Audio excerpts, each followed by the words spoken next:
Good morning, everyone. On behalf of the Center for Law and Policy Research, it is my pleasure to welcome you for day 2 of our national consultation on securing the equal inclusion of women in the higher judiciary. We are privileged to have this opportunity to engage with a distinguished gathering of retired judges, senior advocates, legal practitioners, academics, researchers, and members of the media who bring diverse perspectives and are all united by a shared commitment to strengthening gender inclusion and equity in our judiciary. Over the course of yesterday, we looked at the role of professional bodies like bar associations in furthering gender diversity in the higher judiciary. We also had an exciting set of speakers who deliberated on the power of comprehensive data in pushing for transparency and accountability of judicial institutions. Today, we take these conversations further by engaging with former members of the judiciary who will provide their reflections on the pathways for securing gender equality in the higher judiciary, drawing from their own experience in the institution. Our concluding panel for the day will have members of the press unpack the role that the media can play in amplifying issues and proliferating discourses on the need for diverse and inclusive judicial benches. We believe these conversations are essential for driving transformative institutional change and for ensuring that our judiciary becomes more inclusive, representative, and in alignment with our constitutional values. We take this opportunity to express our deepest gratitude to all our panelists, facilitators, and participants for your presence and for enriching this consultation with your insights. With that, I welcome you once again, and I take this opportunity to invite our first panel onto the stage. Our first panelist for today is Justice Ashok Hinchigeri, Law Commissioner of Karnataka.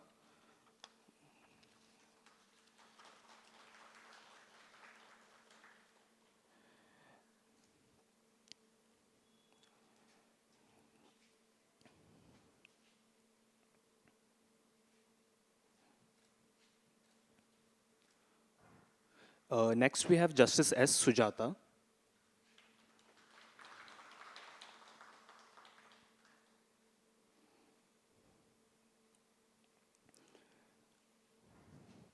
And thirdly, we have Justice Mukta Gupta.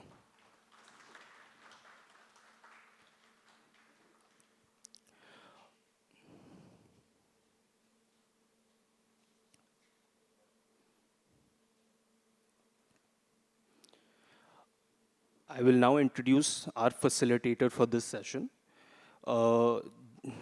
Ms. Jaina Kothari is a senior advocate and practices in the Supreme Court of India. She is also the founder and executive director of the Center for Law and Policy Research, Bangalore. She graduated from University Law College with a BA LLB degree and read the BCL at Oxford University. She was awarded the Wrangler DC Pavate Fellowship at Cambridge University. Her research and practice interests include constitutional law, gender and sexuality law, disability rights, and anti-discrimination law. Thank you, Naivedya. And first of all, a huge thank you to all the wonderful panelists for joining us.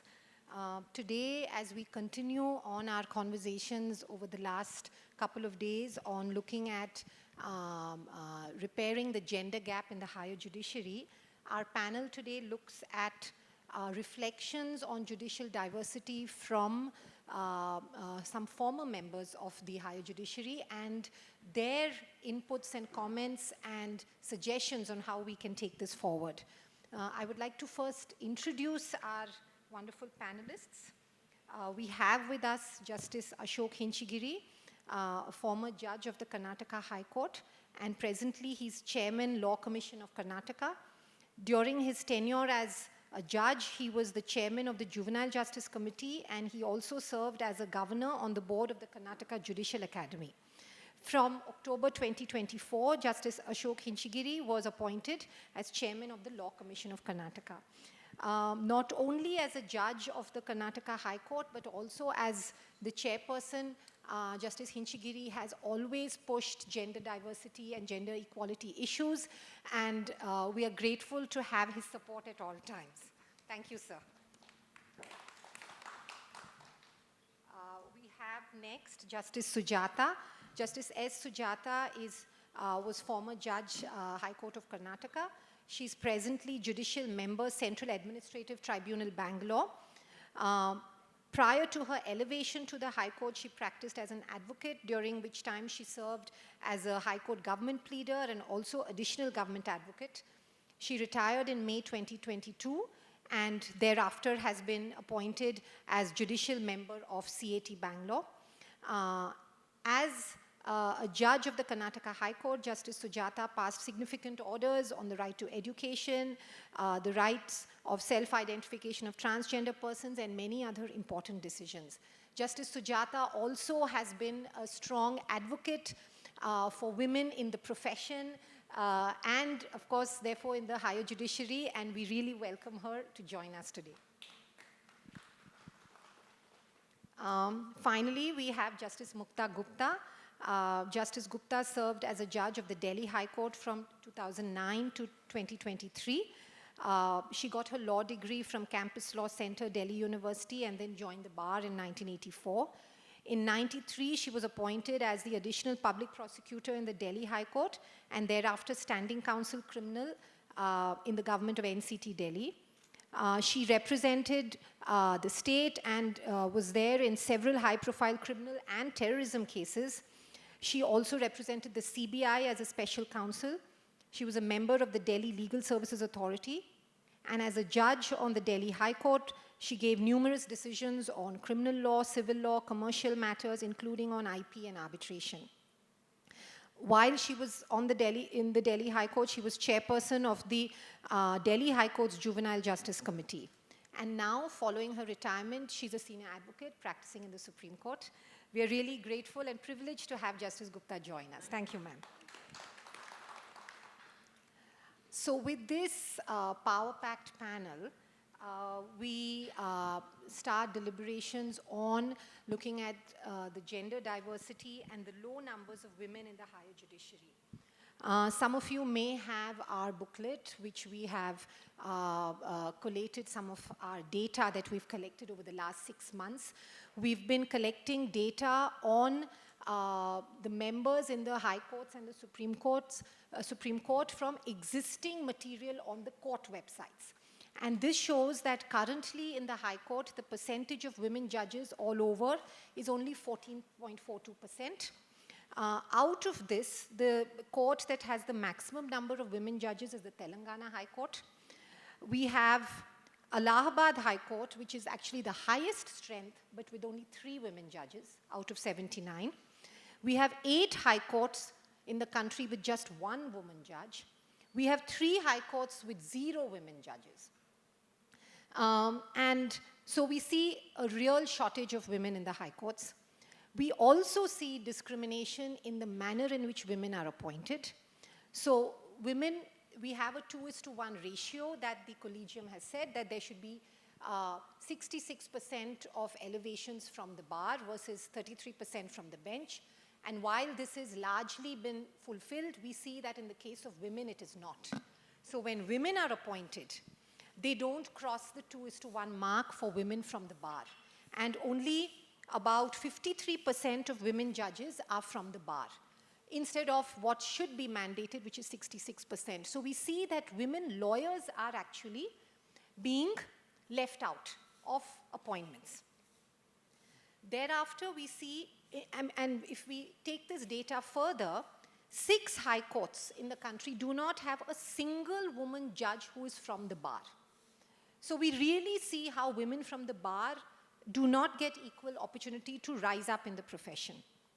Thereafter, we also see that even in the manner in which they are appointed and at what age, there is a disproportionality.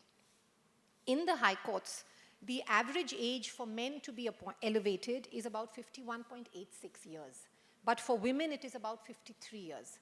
So women lose out by being appointed almost 2 years later than men, which affects their seniority, their progression, and rise in the judiciary. So with all of this data and the current statistics that we have, I would like to open out this panel to our panelists to look at how do we go forward? How do we address this issue? And what are some actionable ways that they can share with us from their learnings? And their, of course, not only their learnings, but their experience of being in the system, of being in the judiciary, and what they would recommend. So I'll take this panel forward by asking our panelists to initially give their comments and opinions for about 15 minutes, and then we could open it out. So I'll start perhaps with Justice Mukta Gupta.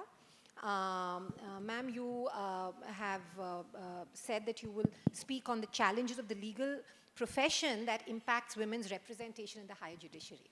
Please. Thank you, Ms. Jaina. Thank you, everyone. Thank you, Center for Law and Policy Research, for inviting me here to share my views. As a woman, when in 2009, I was appointed in the Delhi High Court as a judge, I was the 5th woman from the bar. And today, when we are in 2025, till now, only 11 women have been appointed from the bar. And considering the fact that Delhi High Court is a very progressive court, women there are a lot of women who are working. But there are a number of reasons for it. See, law is nothing but an embodiment of our societal demands. And the Constitution guarantees, by way of preamble, fundamental rights, and directive principles, that there should be equal representation, though it's not a written rule that you should have from every sphere of life, every caste, religion. But in the High Courts and Supreme Court, especially in Supreme Court, it is considered that representations to all geographically and religiously, caste-wise, people should be there, representation should be there. But when it comes to representation of gender, that is an abysmal low. And there are certain reasons for it. As Ms. Jaina put, when an appointment takes place to the High Court, it is 2/3 from the bar and 1/3 from the services. Now that 1/3 from the services, initially there used to be 10 to 20% when the services started, women who would join the services after taking the exams, getting through the interview. But slowly, in Delhi at least, I can say, today in the services we get 60 to 70% women. Now, on that stream, things are getting better. But the problem is, if a girl or anybody is selected today as a judicial officer, it takes around 20 years to come to the High Court. By the time many of them get retired, by the time, or they get a very short tenure even if they come. So once a person comes from the services, the tenure is hardly 3 years, 4 years, 5 years. A very few get a tenure of 7 to 8 years or 10 years. Now, as far as the bar is concerned, that 2/3 representation from the bar. In the year 1984, when I started practice, there were hardly very few women in the profession. Even if law colleges had women, come July, you would see number of girls joining the profession, getting themselves enrolled. They would join some chambers, but by the end of the year, some of them get married and go to the other destinations. Another few years later, when it comes to the delivery of the child, there is again a break. And I'll just give systematically how the breaks occur. If you start, the earliest age when one becomes a High Court judge is 45 years. Now, even if you start the profession at 23 or 25, so the earliest you need that time period of 20 to 20 years, continuous hard work to show that yes, you are a lawyer who has some standing, recognition, and you can be considered for direct elevation to judgeship. Now that 22 years gestation period is a very, very long period for women, considering the breaks they have to give. First, at the time of marriage, whether you get married in the same city or some other city, then at the time of childbirth, at least 6 months, 1 year down the line, then the demands of the family. And as you grow old, your parents also need time because they are aging, they are 80 years. And all of us have given. With all those pressures, to be able to maintain that you are still surviving in the profession and working is a big thing, biggest challenge. Second biggest challenge is when it comes to a woman lawyer, there are very, very few clients who repose confidence. They would get carried away by a man lawyer, but when it is a woman lawyer, she has to have to show a metal 10 times for the people to say that yes, she will be able to argue, defend them, get them speak up what they want. And I don't know how many of you are from the legal profession. If you are into litigation, you would find that starking difference even today. They would prefer a man lawyer than a woman lawyer. And one of the major reasons for that is in our corporate sectors, as CEOs or businesses, you won't find women at the top. They may be in the service, but the domination is always of the owner, who is mostly the men. So he finds it comfortable to talk to a male lawyer whom he can even call up at 10 o'clock at night or say, come outside and have a meeting over here. A woman will think 10 times that whether should I go to an outside place or a hotel to meet and somebody, even if you are sitting in a coffee shop. So there are so many constraints for a woman to be getting those briefs. And to be able to continue to get those briefs for 22 years is one of the biggest challenge. So what happens? Because she has either to shift the city or takes a breaks, slowly and steadily when they find that the work is not coming to them, they start drifting to as law officers in the bank, PSUs, or taking corporate jobs, or probably be a junior in a lawyer's chamber, things like that. To be able to establish your independent practice where you are the lead counsel is a big challenge. And if you see, many of us who also came through in the higher judiciary were mostly those who got breaks through the government panels. So the two of us who are sitting got breaks through the government panels. Now, of course, government is appointed, but unless the private sector does it, it is very difficult to women to show that mettle and to be able to survive in that competitive legal profession, which is very highly competitive, for 22 to 25 to 26 years and still say, yes, I am one of the best entitled to be considered for the elevation.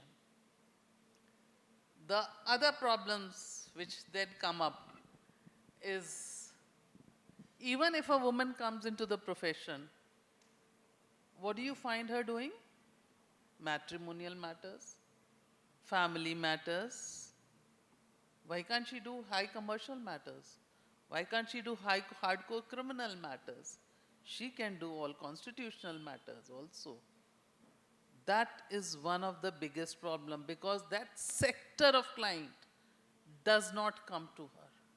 Some of the women lawyers who are now designated seniors, say take it for income tax or doing commercial litigations, were those who joined in good chambers, leading chambers, where again it was a male domination, but because of their hard work and persistent hard work under that patronage, clients started recognizing them that yes, they can also deliver the results, and then started engaging them independently.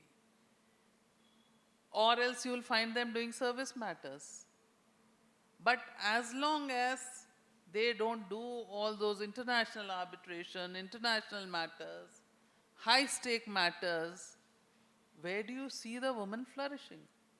I am not saying for a moment that family matters or matrimonial matters have to take a back seat, or they're not contentious, they don't need hard work. But why throw them away to that sectors? Again, then when the woman becomes a judge, I'll tell you what happens. She joins the judiciary as a magistrate. Out of 10 years, 7 to 8 she is holding the Mahila court. She becomes an additional session judge. She is either doing the family courts or the POXO courts. And when again fortunately in the High Court, it's a mix of rosters, so they get all kind of rosters. But see the way systematically things are sidelines. The women are competent to deal with constitutional matters. When I started as a criminal lawyer, I think on the private side in the Delhi High Court, there was just one more lawyer who was on the criminal side. And to be able to get that yes, we can also deliver in this field, it was a big challenge.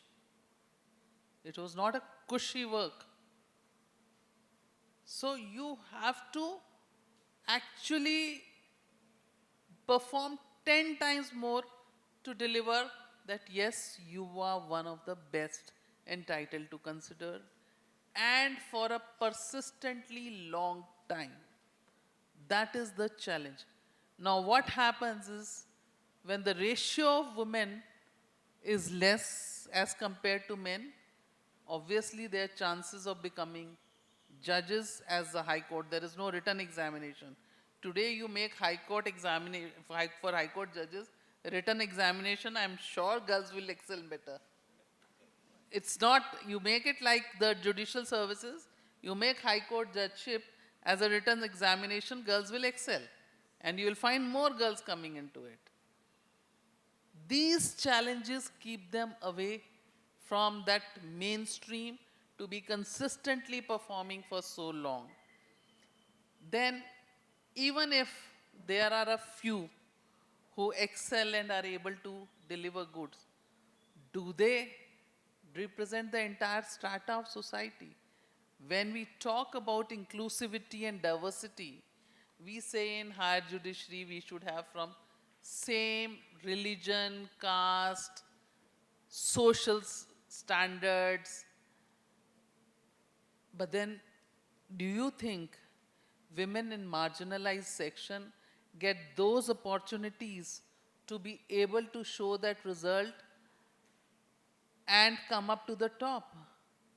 Many of them who have been good lawyers, mind you, mostly have support backing of their families. And you don't need that family backing only professionally, but also at the home front, there is somebody to take care. So you can spend till 12 o'clock, you're working in the chamber because tomorrow you have a contentious matter. You're preparing for the matter, there's somebody to look after you. Your house, your needs, your children, your family, everything. Now, in such situation, the women who are marginalized, who do not have support system, who do not have means to sustain in this long gestation period of 20, 25 years, somewhere drift apart and take other vocations. And that is the reason that when it comes to consideration for a High Court judge, your zone of consideration becomes very limited. It's only a catchment of few women you have. You will see not more than 4 or 5 available even now in the best of the high courts, who have been able to struggle that long and have been able to maintain. And mind you, for different stratas of society marginalized, this is far, far, far difficult. Now, what are the support systems we give them? We don't give any. For the first time, now we are starting creches all over the country. I remember when I opened the creche in the Delhi High Court, which was inaugurated by Justice Nagaratna, there were young girls who were crying that today we get a support. At least we can leave the child over there. We are not scared that the child will be not looked after. There is, if the exam is there, she has to go back and teach the child. So there are so many responsibilities which are unwritten, but she is the one who has to take over. And mind you, legal profession, when you're a lawyer, it is, I always call it's a daily wager profession. The client may come or may not come. You can't afford to close your office for 10 days. The moment you close, you'll be just written off like anything. I was at a conference and one of the young lawyers from a corporate said that yes, unless we get cooperation, we cannot move forward. I said, you are in a corporate sector where you get a maternity leave for 6 months because the earning is by the boss and you get your salary. You get a paid 6 months leave, but a litigating lawyer is like a daily wager. She works till the last day of her giving birth to the child and rejoins within 15 days because she has to strive into it. And this is that 2/3, she has to compete in that 2/3 seats for such a long time to reach there. Every day, every hour, every month is a struggle for her. So that is the kind of problems which the women face when it comes to coming to higher judiciary. I think this is some views from my practical experience which I wanted to share, that we need to look at the other side why we are not getting more women when we come to selections in the higher judiciary. And unless and until we answer these questions, these problems, provide them means to grow, identify good, competent, young lawyers at the initial stage, groom them, give them that environment, we will not get that catchment to make them High Court judges and to the Supreme Court directly. It's more than 60 years, and imagine a Delhi High Court. I was the 5th judge from the bar, and today, till now, we have 11 from the bar. And in a place like Delhi, the kind of struggle which is required now. Delhi, of course, there is an advantage. Everybody is in a reach to the High Court. Look at a woman lawyer in Karnataka who is living in a suburb or in a village. She only has an access to a Tehsil court or a district court maximum. Can she dream of coming and practicing, daily reaching out to the High Court? And unless she comes to the High Court and the judges see her performance, how will she come in a consideration zone? I'm sure at the district level, you must be having lots and lots of women lawyers who are practicing. But the selection is by a collegium of the High Court judges.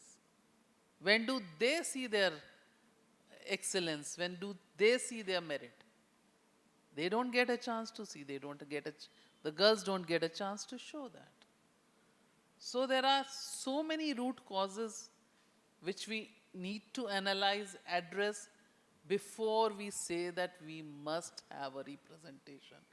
I am not for a minute saying that when It has to be representation in the higher judiciary of women. Merit is to be compromised. Please get the best of the merit.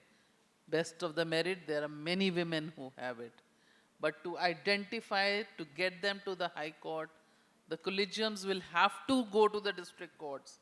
The collegiums will have to give them an opportunity to show their point by appointing them amicus, by giving them all the facilities they need, and then see and get them. And that's where we will have that inclusivity and diversity which our constitution mandates. Thank you very much.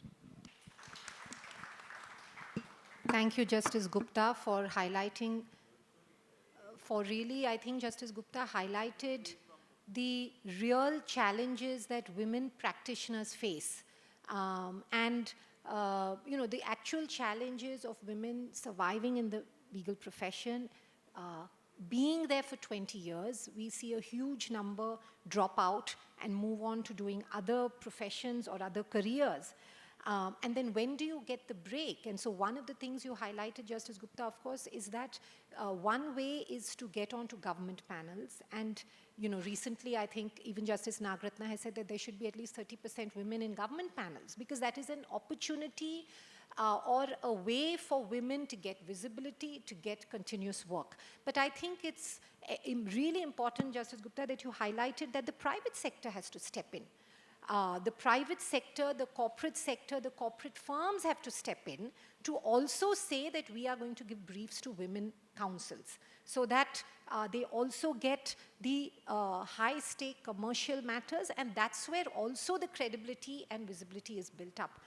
And finally, the infrastructure support, both in the court and at home. You raised the issue about creches. In the Karnataka High Court, we still don't have a creche.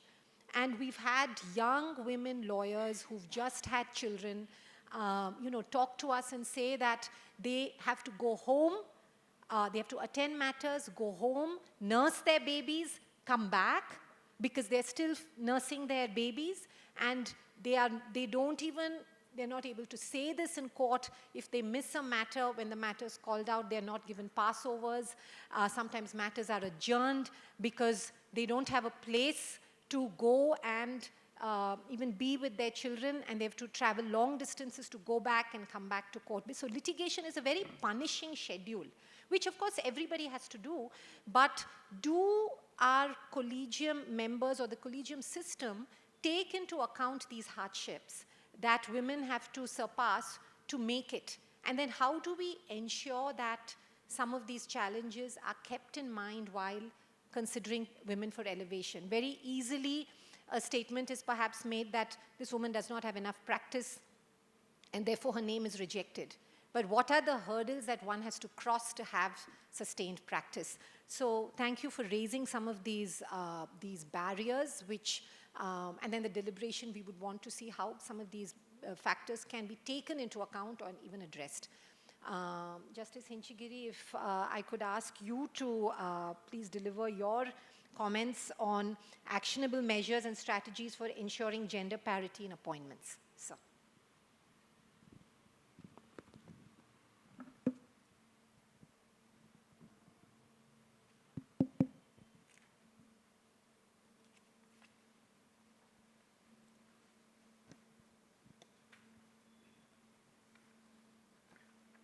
Sisters and brothers, it gives me immense pleasure to take part in the discussion on much awaited diversity in judicial appointments. On this occasion, the question that I would pose to myself is, why and how the higher judiciary has remained a man's world. The wheel of judiciary is not moving in sync with the wheel of democracy.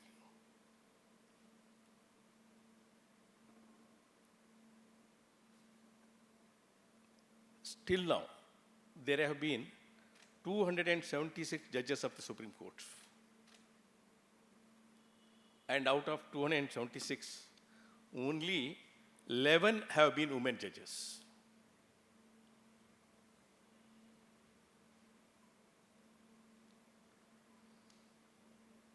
And out of 33 or 34 judges of the Supreme Court at present, only 2 are women.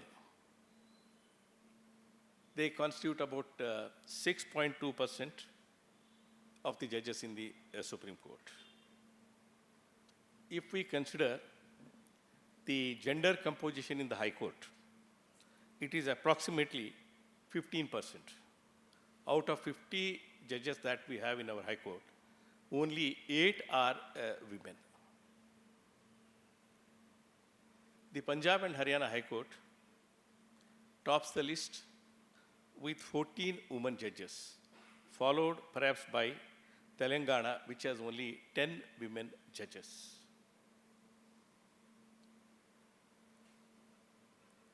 Yet another dimension which I want to bring to the notice of this August House is the average age for appointment of high courts in case of male advocates is 51.86.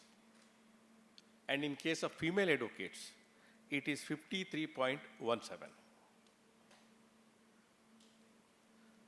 The average age for appointment to Supreme Court is 59.55 years in respect of men, and it is 60.58 in respect of women. So the tenure is at least 1 year less for a woman judge of the Supreme Court.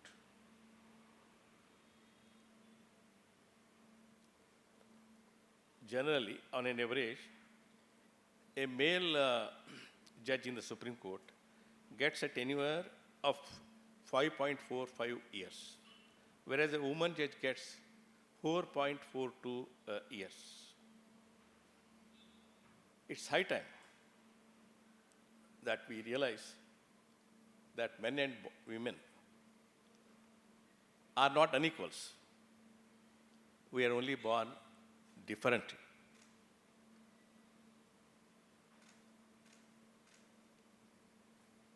You see, the example of Karnataka. The present Chief Secretary is a woman.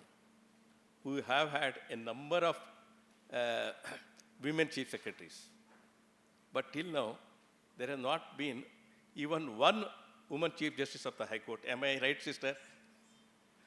There has not been one women Chief Justice of the High Court. In a way,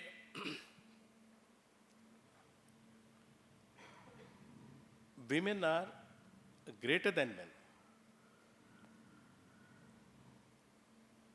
Pardon me for philosophizing it. I strongly believe that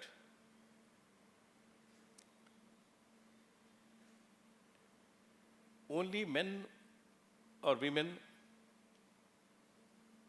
who lead good life, they would be reborn as females. In a way, it's one's good fortune to be born as a woman, because it's only a woman who bears the child and raises the child. I consciously said, woman is greater than man.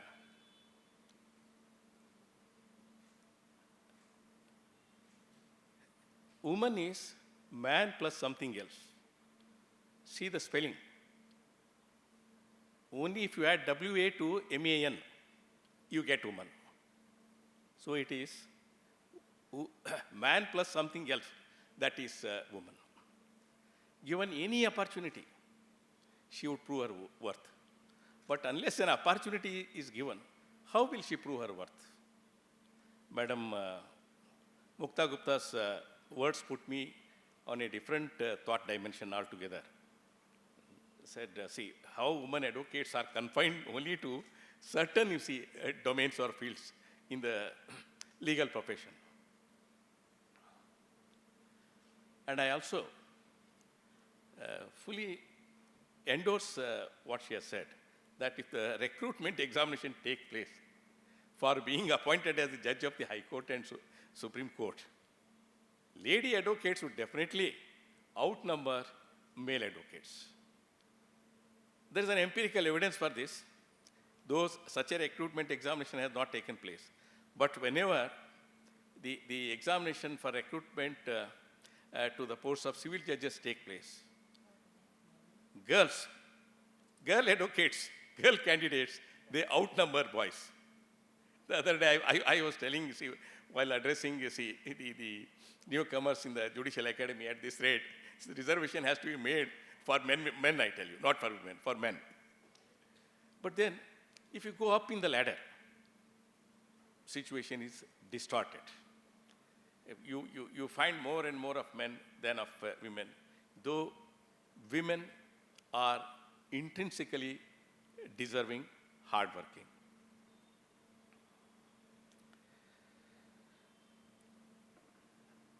Appointing women to the judgeship in the High Court and Supreme Court would bring alternative perspective to judging or adjudicating. It's high time male-centered perspective, norms, and images are ousted. For a long time, the common man's image or perception of a judge was a tall man in the suit wearing the wig. But the wearing of the wigs, it denies women not only their femaleness, but also their femininity. Friends, what are the actionable strategies and measures which could go a long way in ensuring gender parity in the appointments to the higher judiciary? My first suggestion is, which I noted as last, but I'll make it my first suggestion. Article 233(2) of the Constitution of India has to be amended or reinterpreted. Article 233 of the Constitution says for being appointed as a district judge, you have to have 7 years of practice. Fair enough. But it is interpreted by the judiciary that these 7 years are to be continuous service, 7 years.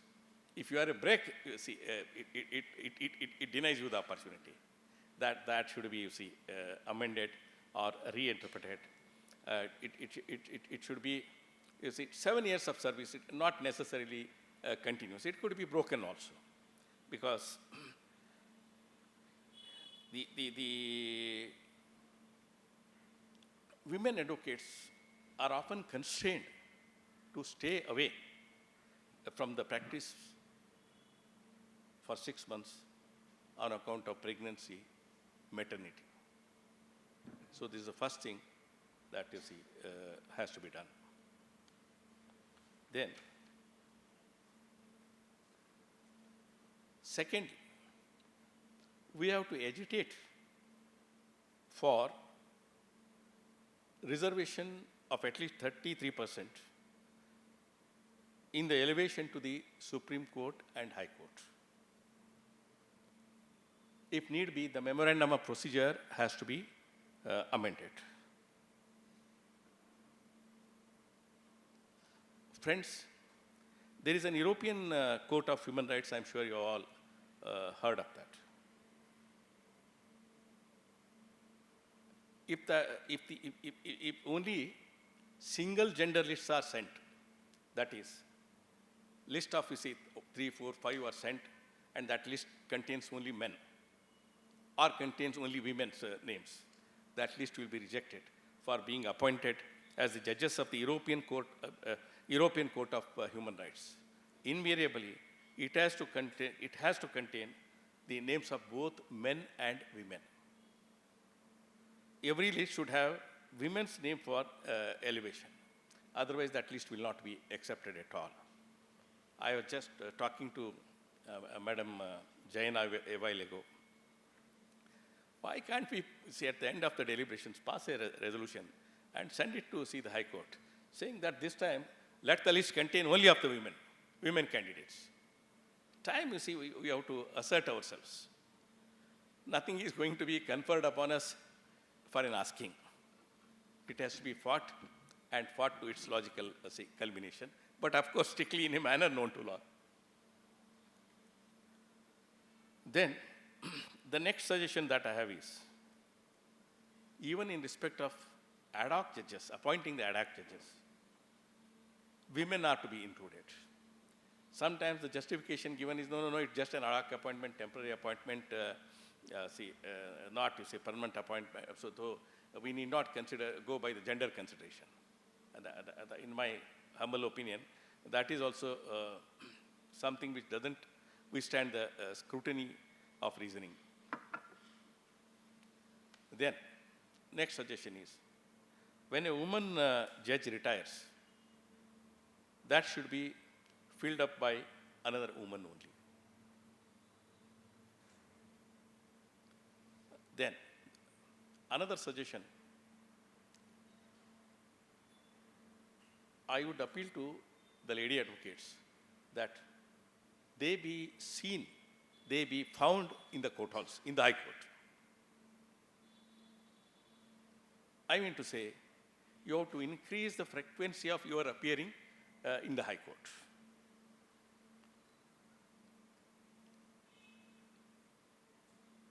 You be appointed as a government pleader, government advocate, additional advocate general. Then you have a fairer chance of getting elevated to the High Court. But for some reason, enough number of women are not being appointed as government pleaders, advocates, government advocates, additional advocates, and advocate general.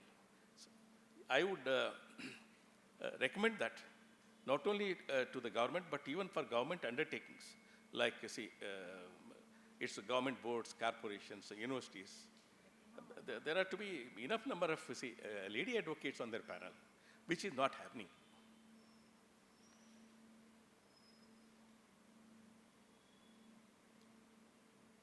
I was telling Madam Chaina a while ago, when she used to appear before me in a number of cases, she would always come out with, new interpretation on, the legal provisions. I always found it difficult to say no to her. I mean to say, to turn down, her arguments. They were so impressive. What is that is wanting on her part, either in drafting or in arguing. But I am at a loss to know why she is not yet made a judge. I do not know. It's beyond my comprehension. But then I consoled myself, not she. Whatever happens, that happens for our good. And maybe she is destined to become judge of the Supreme Court directly. Yes, why not? I would welcome that.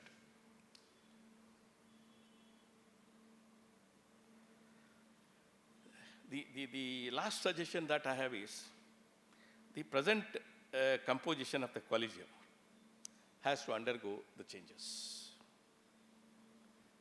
What is happening now is, 3 men sit together and decide on who should be elevated. If no woman judge is a member of the collegium, if a woman is a member of the collegium, well and good. If not so, then what is to be done?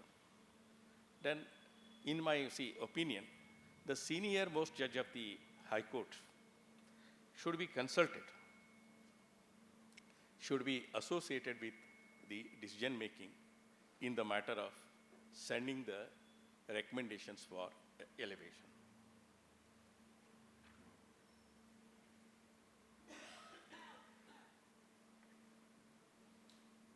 I take this opportunity to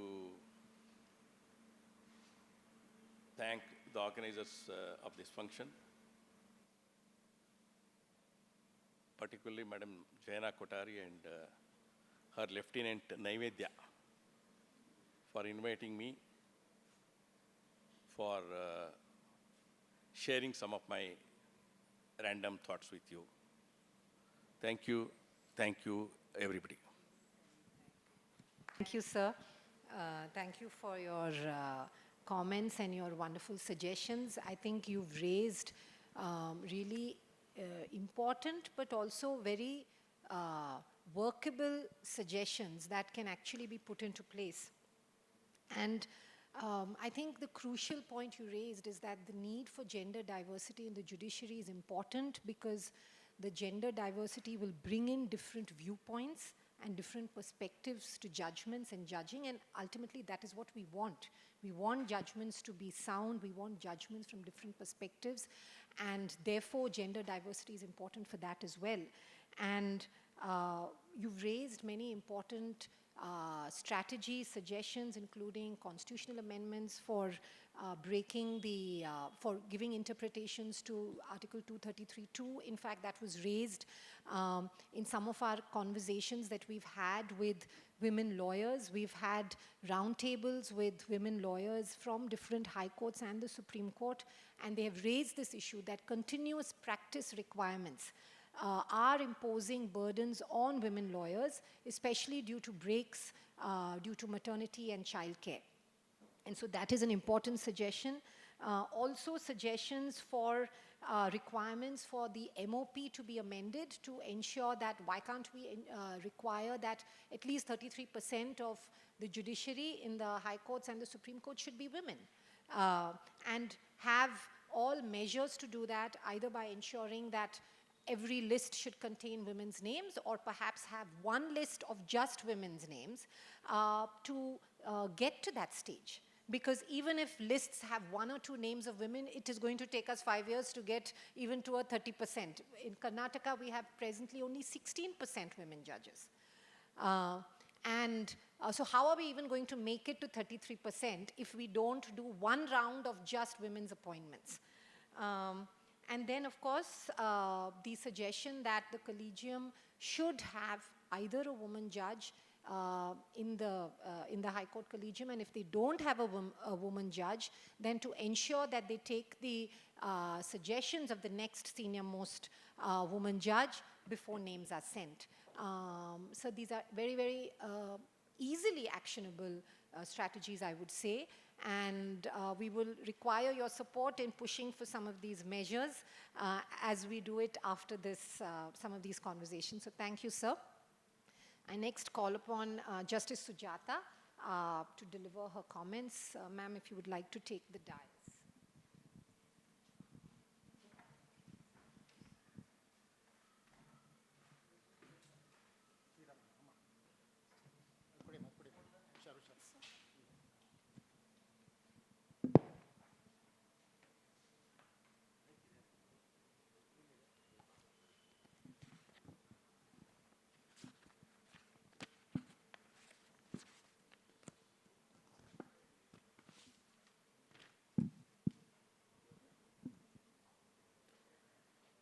Dignitaries on the dais, participants, good morning to you all.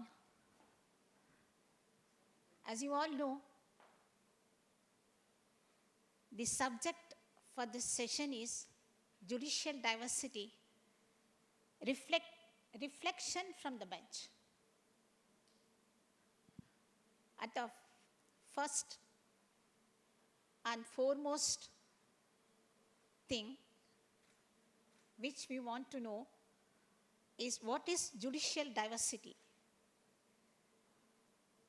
Judicial diversity refers to the representation of diverse backgrounds, experiences, and perspectives within the judiciary, aiming to ensure a more inclusive and representation system of justice. Examples of diversity, it can be as under. Just I am giving illustration, it's not exhaustive. Gender, race and ethnicity, socio-economic background, disability, and so on. Now our focus today is on this gender, that is securing equal inclusion of women in the higher judiciary in promoting equal justice. The statistics has already been brought to your kind notice by the panelists. That is, the share of women in the higher judiciary is only 14.27%. 109 out of 764 judges. In 8 courts, the number of women judges is limited to just 1. High Court of Uttarakhand, Meghalaya and Tripura have no women judge. Allahabad High Court has only 2% of women judges. Currently, 1 woman Chief Justice serving in the Gujarat High Court. According to my statistics collected from 1950, only 11 women judges have been appointed till now as judges of the Supreme Court. In 75 years, only 1 woman justice has been elevated from the bar to the Supreme Court. That is Justice Indu Malhotra. With Justice Bela Trivedi set to retire on June 9th, 2025, the Supreme Court will be left with only 1 woman judge, Justice B.V. Nagaratna. This highlights the lack of female representation at the highest level of India's judiciary against the sanction strength of 34. Lack of gender balance may fail to address adequately gender-sensitive legal matters. Addressing this disparity is no longer a matter of just fairness, but a necessity for upholding constitutional values and justice for all. There remains a glass ceiling for women in the higher judiciary, because the same is with the high courts also, as now panelists have addressed you regarding the high courts strength and the proportion of women judges in the high courts also. This gender gap requires to be addressed by taking affirmative action, rectifying this uneven ratio. How to break this glass ceiling, that how to take action? According to me, at the individual level, at the family level, it is the first step. Once when a girl enters the legal profession after completing her legal course, at that time she should be supported by the family members, and she should have that sheer determination. If she has no determination, no one can help her. So once the girl accepts the profession, legal profession, she should enter the profession with a positive mind that I can do it and I will do it, because this is a male-dominated profession. If you look at it, in our period, when I was enrolled in the year 1985, hardly about 10 to 15 women advocates were practicing, and out of them, hardly about 5 to 7 women advocates were regular into the courts. On the record, there were number of women advocates, but they were not regularly practicing before the high courts. It was so difficult, we had no even the basic infrastructure for the advocates. Forget about the advocates. Even in the Advocate General Office, where I have served for 15 years as the government pleader and the additional government advocate from 95 to 2000, and then from again 2005 to 2015 till my elevation. In the earlier stages, there was no even the restrooms in the Advocate General Office. This was the piteous condition of the women advocates who were practicing in the, that too in the High Court of Karnataka. I made so many representations, in fact, to provide the basic necessities for the women to who are, because we were staying for a long time. After our work was over in the court, we have to get the files for the next day. We have to study the files, or we have to carry the files home. We have to give the dictation. And we were not having the basic infrastructure for the women advocates, which is the fundamental thing. These are when a girl joins to the legal profession, the family members try to pull her out. No, this is male-dominated profession. Why you want to go and join there? It is very tough profession. You have to work for a long time. You cannot devote your time to the family. Who will look after your child? Who will look after your family and the husband? So they tried to pull the women from going further in the profession, especially for the first generation women advocates. If they are coming from the family with the background of the advocates, at least the girl will get some support. But for a first generation woman advocate like me, it was a difficult task, really a struggle, and to get the family support also at the first stage. Unless this is given, she cannot move further. How can she move further? If there is some hesitation from the family itself for her to proceed further. So this is the first step. The second step is at the institutional level, that is at the government level. In the institution, when a new woman advocate starts her practice, she appears in the court, the honorable judges must give her some opportunity to make her submissions. They should not snub her at the initial stages. Like that, even the colleagues, the bar, should give some encouragement to her. If first day, if a woman advocate goes, because in those days we had no moot courts, we had no regular practice like the National Law School now giving the training, and even the other courses, which is 5 years courses, which is giving the training, moot court training for the students to appear before the courts. In those days, if a woman directly after enrolling herself, if she appears before a court from the chamber of a senior counsel or from her own office, really it is something great achievement for her, and she may be lacking in her performance on the first day. So don't laugh at her in the first day. Now the things have changed. Now the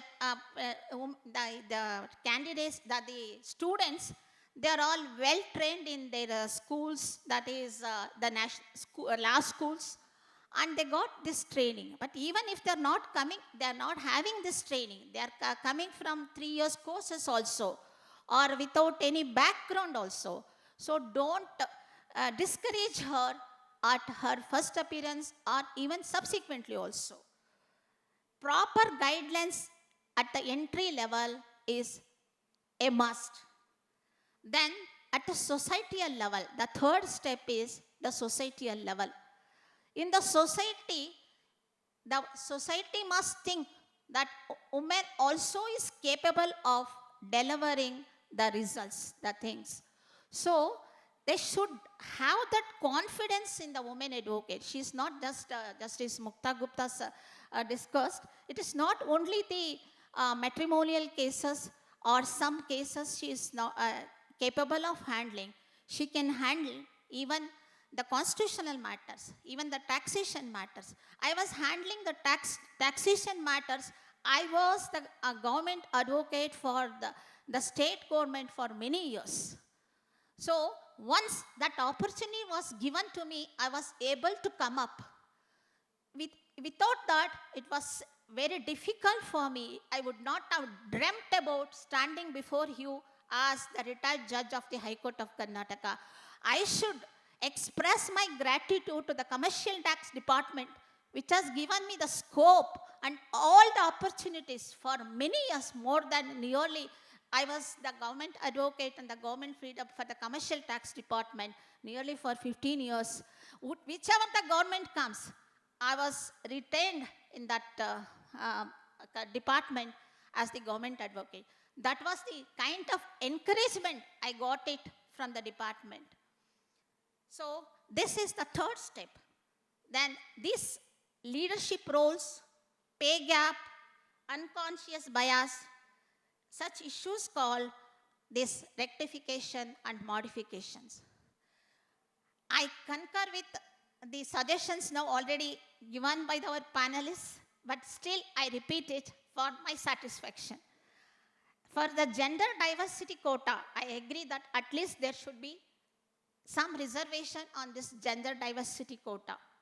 1/3 should be reserved for women in government panels as well as the private sectors or the departments or the establishments run by the governments also.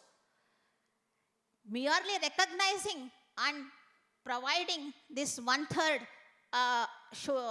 reservation in this government departments is not suffice.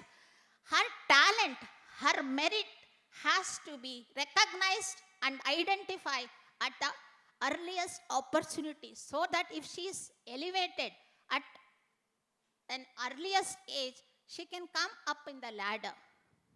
So that meritorious advocates, women advocates, even they are given this reservation and they are now appearing before the courts under that quota, the recognition is required for her. Then encourage women at the bar, provide infrastructure and policy support. Courts should have women-friendly infrastructure, separate restrooms, childcare facilities, and safety measures. Mentorship programs for young female advocates. Bridging the gap requires a collective effect from the judiciary, government, legal fraternity, and society.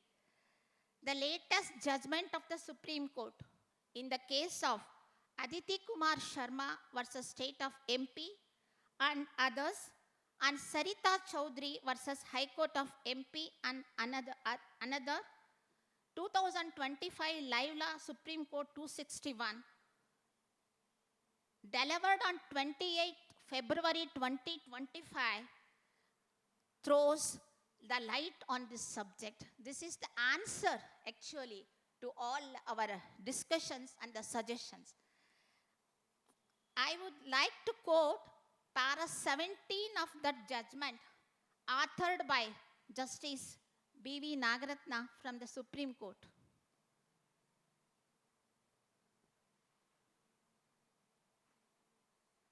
Women workforce, para 17 I am reading from that judgment. Women workforce, women in the Indian judiciary. You know that Justice B.V. Nagaratna is the first female advocate appointed from the bar in the Karnataka, and I am the second female advocate. There was a long gap between our appointments. So that should not happen. That gap should not be there. It is not a token, and I request that, as Justice Ashok Hinchigeri put it, it should be at least one minimum, or it should be the entire list should consist of the female advocates, so that this gap should be removed or it should be rectified. In fact, I think from 2007 or 8 till 2015, there was no representation from the bar in the Karnataka High Court except 2 honorable judges appointed. That is only one appointed, I think. So one is from promotion. There was no appointment at all. There was long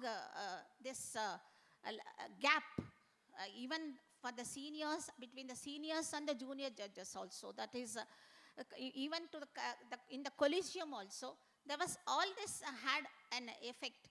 So this once there is there, when the judge is appointed, it is sure that the date of retirement of the judge.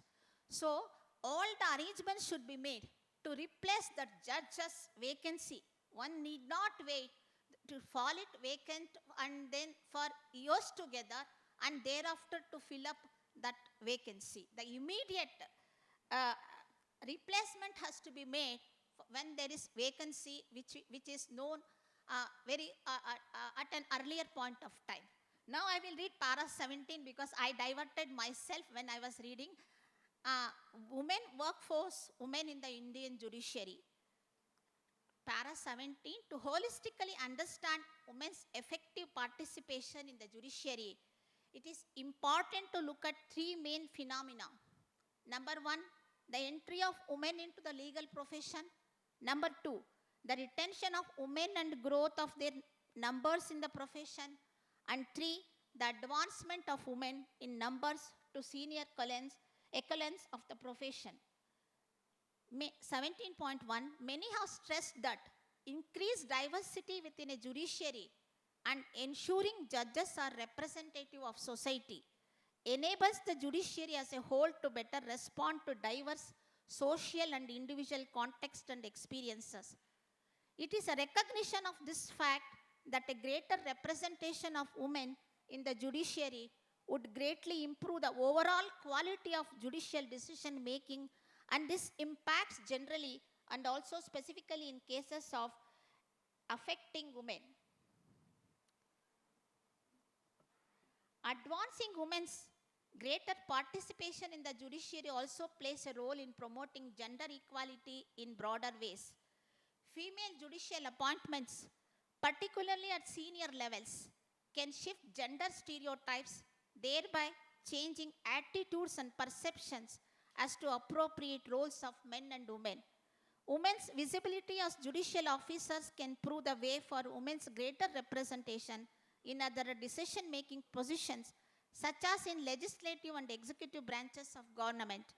Higher numbers and greater visibility of women judges can increase the willingness of women to seek justice and enforce their rights through the courts.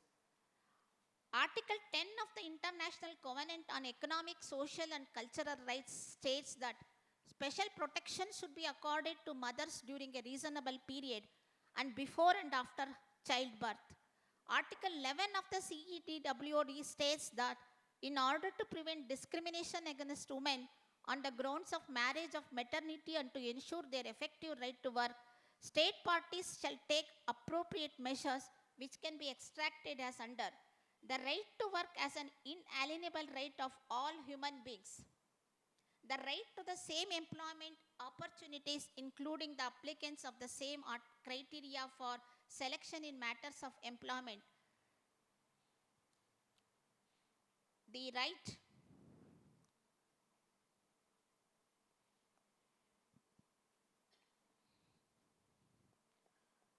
sorry, just something. This is how the Honorable Apex Court proceeds to protect the rights of women, and this is a special, actually an important case where it is given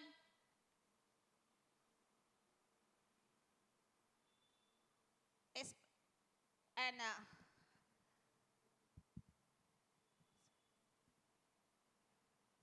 turning stone in the, it is a turning stone, I can say, in the course of our this diverse judicial diversity, which requires to be considered across the country, especially in the higher judiciary, where the women are ignored or her talents are not recognized at the proper time. So the right to the same employment opportunities, including the application of the same criteria for selection in matters of employment, the right to free choice of profession and employment, the right to promotion, job security, the right to equal remuneration, the freedom from discrimination or equal protection of the laws during pregnancy and maternity of a woman are precious rights for women workforce. If pregnancy results in the birth of a child, it brings not only joy to the parents of the child, but also a sense of fulfillment to the young mother. On the other hand, a pregnancy miscarriage has deep physical, mental, and psychological after effects on a woman. Miscarriage is generally defined as a loss of pregnancy before viability. Psychological consequences include increase in the risk of anxiety, depression, post-traumatic stress disorder, sometimes leading to suicides. Recurrent miscarriages leads to obstetric complications and long-term health problems. Although there is varying amount of physical after effects, including backache and abdominal pain involved in miscarriages, the psychological and social effects may be more severe and long-lasting. A miscarriage affects a person's identity, leading to disappointment and challenges to mother identity and role, stigma and isolation. So, like this, the Honorable Court has proceeded to safeguard the interest, the motherhood, the problems of the women judges, where this women, whether the judges, whoever it is in the civil, in the district courts and the civil courts, a target is fixed for them to, unless they reach the targets, then their appointment, their ACRs are not to the benchmark, and it requires to be considered at the time of her elevation also. So, in that context, the Supreme Court has rendered this judgment, and this is a remarkable landmark judgment for the judiciary, where the woman, because of her nature, this is the nature, a nature's gift, what can be said, this motherhood and the pregnancy and all, where she is compelled to take a break, and she cannot work even for continuously for 7 years as submitted or considered by the panelists. So, in that situation, what action to be taken and how it should be resolved. It is not that, especially in the courts, when a woman takes a break after her marriage or after her delivery or to take care of the child, how it should be considered for even for her selection or appointment in the judiciary, it is very, very important. So, with this, I think with this, I will close my address, extending my thanks for this Center for Law and Policy Research, organized by Madam Jaina Kothari and her team. I am grateful to you all for providing this opportunity, Madam. Thank you all. Thank you, Justice Sujatha, for laying down some very important suggestions and recommendations, and really for also pointing out to us, which we hadn't noticed, or at least not yet addressed in our research and data collection, the really low numbers of women from the bar in our High Court. As Justice Mukta Gupta said that the Delhi High Court has about 11 women judges from the bar. I think Karnataka, I was just doing a calculation, I think it has only 4 women from the bar, including yourself. So that is an extremely small number, and we've not raised this issue. And so therefore, thank you for all your suggestions. We have about 10 minutes. If we could take a few questions for the panelists. Before you go to the question, I have a slight divergence of opinion from both the other panelists when they say one recommendation should be totally of women. You know, the take on that is, what happens in our system is, we have appointments, say not every year, but after 3-4 years. With the result, who are meritorious and good, once they are out of 45 and reach the age of 49, 48, 49, they are reluctant to come forward. Many times it happens, the more meritorious candidate says, not now, we are not inclined to take up the services now. If we have similarly in one go all the women, they'll retire at a certain place. They say, we've done the reservation, and now since they are enough, we will not. And it will also compromise on the merit. See, first thing for an appointment to a High Court or Supreme Court judiciary is merit. Merit can never be compromised. Instead of that, there should be yearly appointment so that from each batch, you get the best of the men and best of the women out of it. With the result, this will be a continuous flow and not that you once appoint, say, 5 women and suddenly after 10 years or 8 years, you find all 5 have gone and you've not worked in between. So my take is that these appointments in the High Court should be every year so that you get the best of the merit, whether it is men, women, everybody, considering the various. So there will be a steady stream of people representing there and a continuous flow thereafter, and suddenly you will not be blank one day. And you have the best of the merits. Yes, thank you, Justice Gupta, because even that is not happening. We're seeing every year also appointments Gap of 4 years and suddenly you fill up are, 8, 9. yes. Now when you fill up 8, 9, 4 may be very meritorious, but the next 4 may be just average. So what you are doing is compromising on the merit.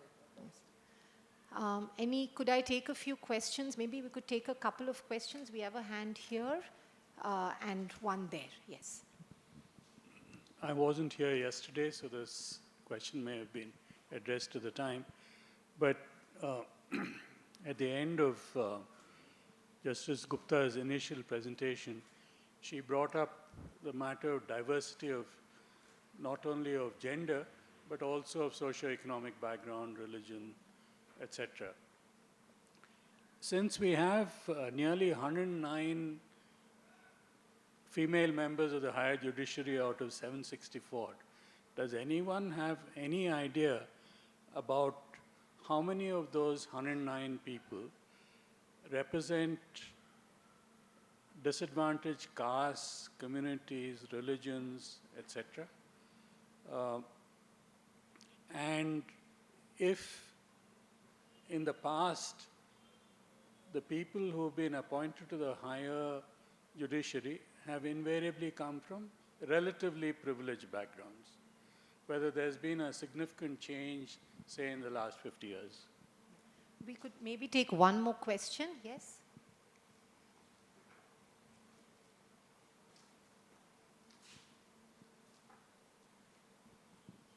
Hi, hello, good morning. I have my question for Justice Gupta as well. Ma'am, you said that there is a need for better practices within litigation spaces because it's such a boys' club and it's really difficult for women to break through into that. As a relatively younger practitioner, I do have people who are like now in like say 10, 12 years of experience who are now coming together, setting up their own chambers and trying to be cognizant of these things, trying to make sure that they build litigation practices in a way where they are able to bring more marginalized young lawyers from tier 2 cities, make the diversity away from only urban spaces. But the very nature of litigation is such that it is conducive to having a boys' club. It is, as you said, every day, all day. The nature of work is such, the clients will be there. There is a certain level of privilege you need to have to be able to continue it.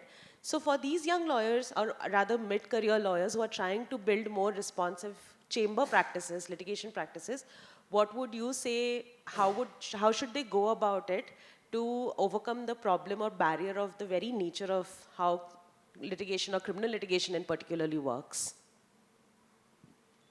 So on both those questions, if panelists would like to respond. See, let me tell you, I don't think there is a study as to how many of the women are from marginalized. But I can say for sure it's not more than 10%. For sure not 20. Because as I pointed out, for the marginalized to reach that, sustain that 20, 25 years is a big task. It's a profession with a very high gestation period. And every day is your test.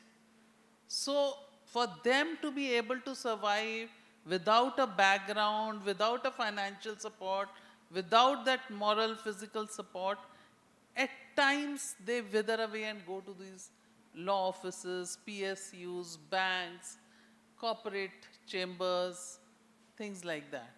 Or agree to do in-house counsels, join in these jobs. Because there, somewhere down the line, there is a security, financial security. So privileged caste, if you don't have a client for 2 months, you have some sustenance. See, I always tell young children when they come to me that this is a profession where in the first 5 years you are in a debit balance. Take it, your families will support you.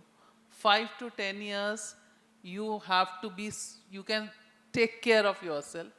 And if you continue to work very hard, very well, decently, then 10 years plus is when you start reaping the results. And that's what comes from her questions. After 10, 15, now we are thinking of settling our profession. So this is the initial gestation period. Though for reaching that level of a high court judges, another 20, 25.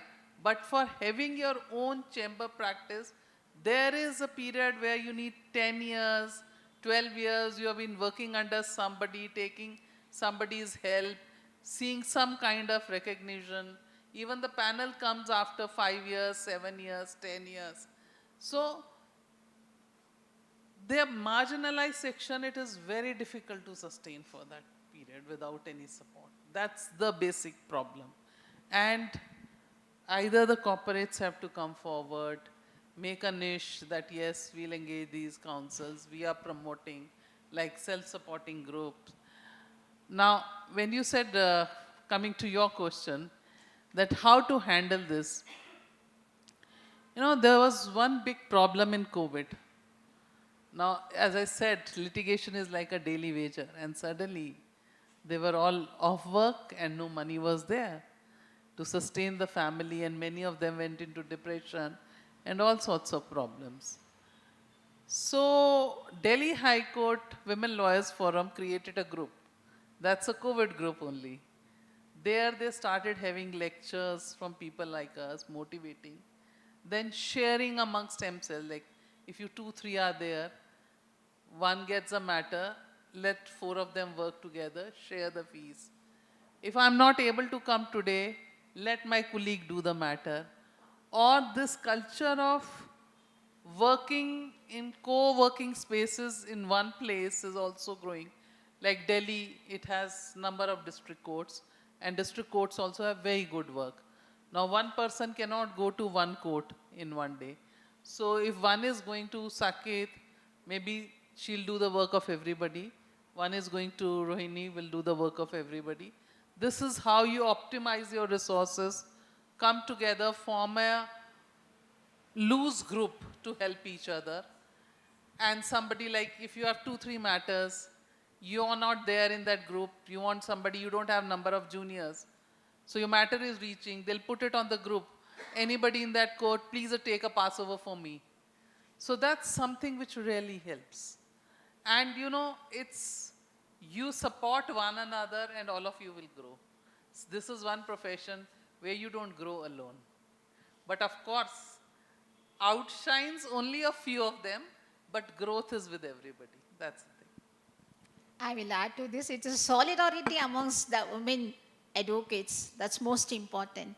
That solidarity plays a significant role. Nowadays, most of the women advocates, instead of joining to the litigation because of these problems and all, they are shifting over to corporate side. Then where is the opportunity for them to come and appear before the courts, how the honorable judges will recognize them, how they will place the matters before the court, how they present the cases. There the difficulty arises. So don't shift always to the corporate. Come to the litigation side. Practice before the courts. It gives you certain support to come up in the ladder, to come to the higher judiciary at an earlier stage. Notwithstanding this gestation period one has to undergo, it will give some courage to handle the cases before the high courts or the Supreme Court. when you have that data for women judges, there'll be difference when it comes to women who have come in the High Court from the services, because there still you will have reservations and all that. But from the bar, yes, it will be minimal.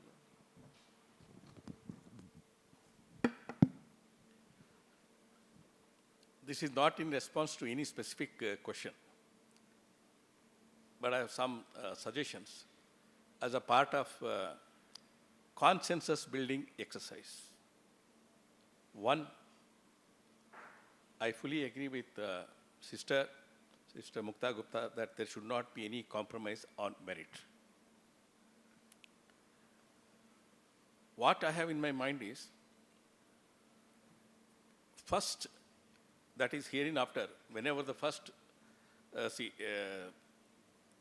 batch of elevations take place, it should consist of only women. I'm very clear about that.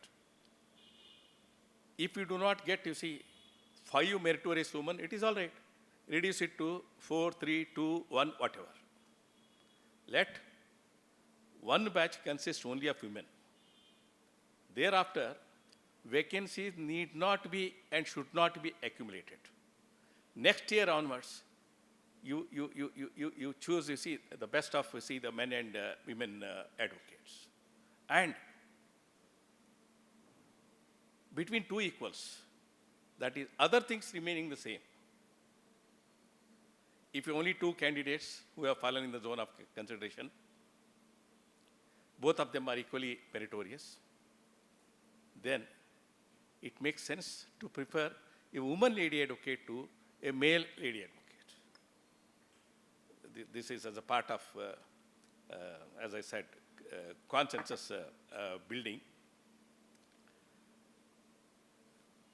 I'm in the mood to recommend to the decision makers, legislative decision makers, that the Constitution be amended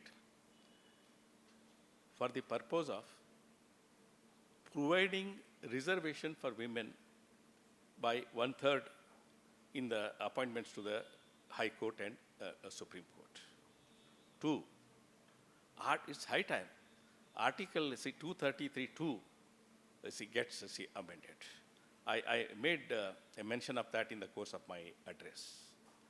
This August House may further make deliberations on that. Thank you. So I think with these final comments from all the panelists, we've got some really great and very useful suggestions, not only suggestions relating to the actual nitty-gritties, how do we go forward in appointments, should appointments be made every year, should there be an initial appointment of just women judges, or should there be regular appointments so that women don't lose out? How do we increase numbers from the bar for appointments? How do we look at infrastructure and other support for women to be able to sustain the profession? And finally, look at really legal and constitutional reform, whether it's amendment of Article 233 or actually introduce a new amendment to provide for reservation for women in the higher judiciary. Some of those measures have been talked about, but it's really useful that the panel actually has raised it. So thank you so much to our wonderful panelists and to the audience. We'd like to close.